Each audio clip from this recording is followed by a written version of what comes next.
The war was sort of beginning and ending right there at that piece of ground, Omaha Beach.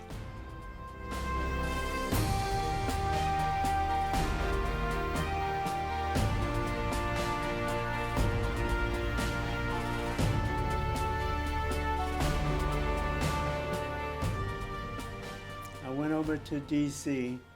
because we lived in Alexandria in Delray.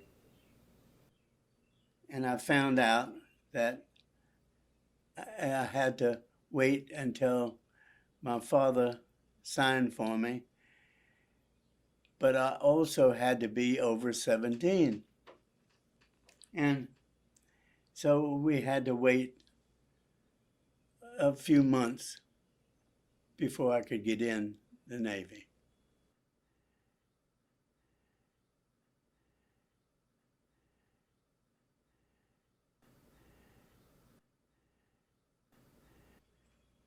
I had to go to Norfolk, and the ship was there. So I was the only one out of that whole group that went on the Texas. And I went in 3rd Division, and I was just a seaman. Pretty soon I was in the captain's gig. That's the boat that carried the captain and the admiral and the notaries.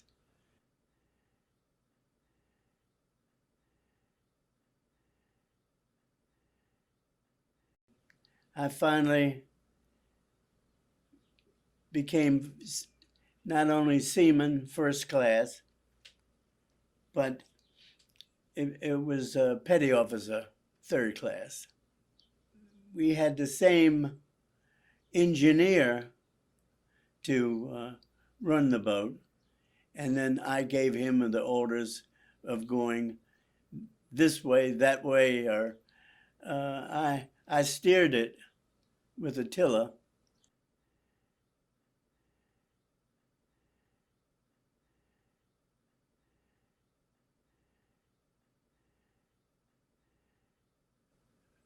We came in my boat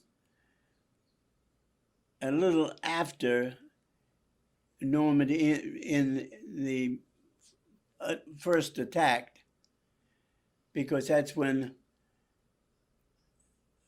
you just can't believe it, how many American men died at sea there, right at the entrance, because there's just a number of men floating in the water.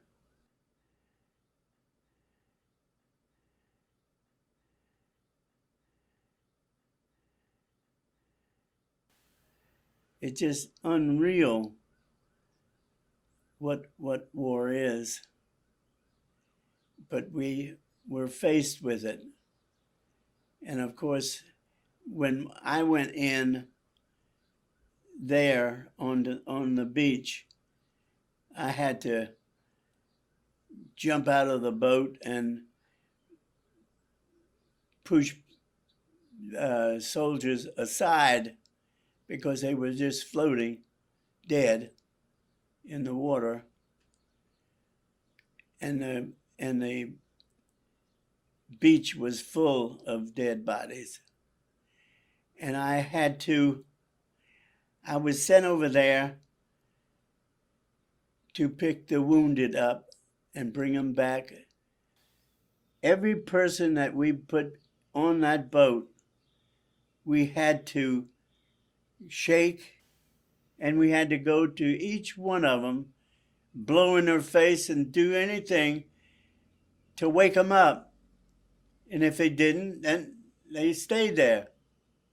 But there was 2 boys, and I call them boys because they were crying like you wouldn't believe.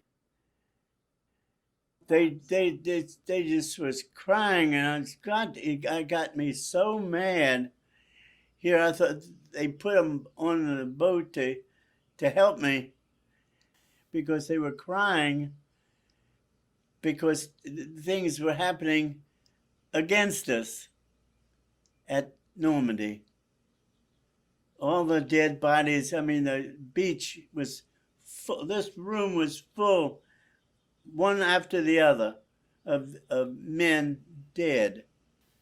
And these two boys, they just couldn't stand it.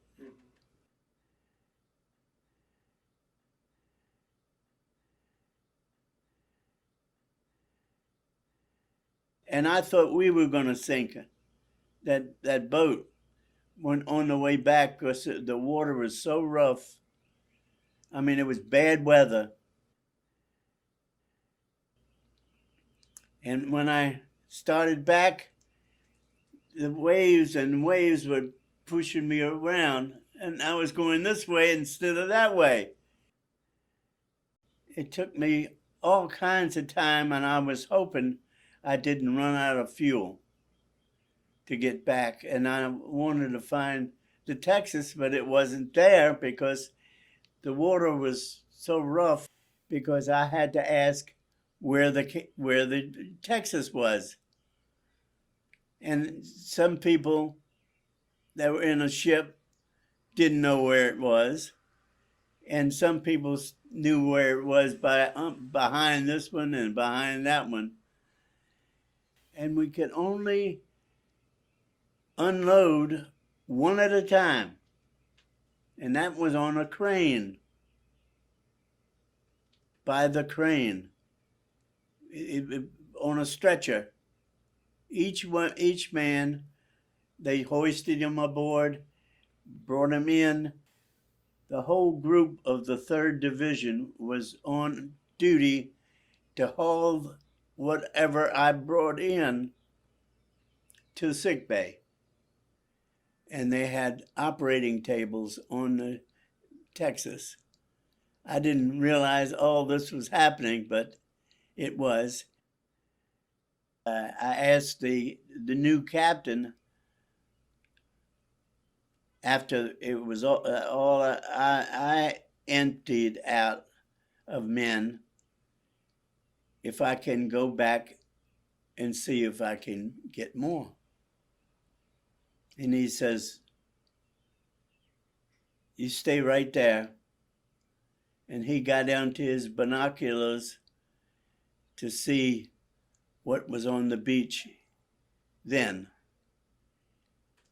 So he told me to tie the boat up. There's nothing moving. And so I did.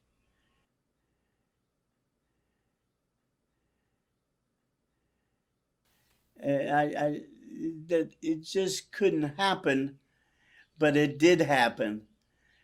When you see so many dead people, and the water was full of them, because they never got off the boat.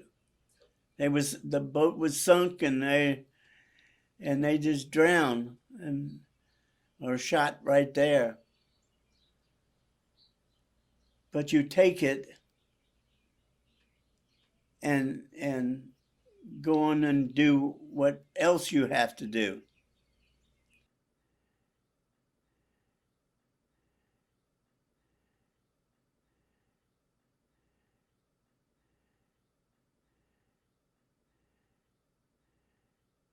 But the bad stuff came, I was ready for it.